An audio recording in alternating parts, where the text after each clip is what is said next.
Si trovava agli arresti domiciliari in una casa di riposo per motivi di salute. Sarebbe stato uno scompenso cardiaco a porre fine alla vita di Enzo Lorenzone, 81 anni, accusato dalla procura di essere il mandante dell'omicidio dell'ex moglie Margherita Ceschin, trovata assassinata il 24 giugno 2023 nella sua abitazione a Conegliano. La morte è avvenuta nella mattinata. Sicuramente per cause naturali, però diciamo, la causa naturale determinante il decesso la sapremo nelle prossime ore. In questo momento la cosa che premeva maggiormente alla procura, ovviamente anche a me, era quello di valutare se vi fossero cause esterne. Non ce ne sono, quindi è certamente una causa naturale.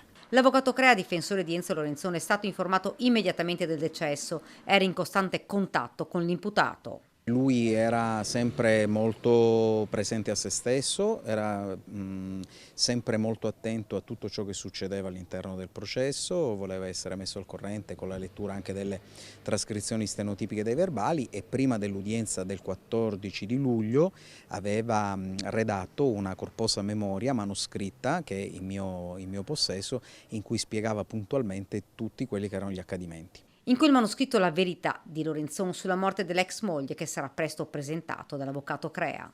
Credo di procedere informerò anche le altre parti, non del contenuto ovviamente, ma del fatto che ne sono in possesso e credo di depositarla il 18 settembre quando ci sarà la prossima udienza in Corte d'Assise, dove è previsto l'esame degli imputati e in teoria anche quello di Lorenzon, ed era in quella sede che avevo previsto appunto il deposito di quel manoscritto.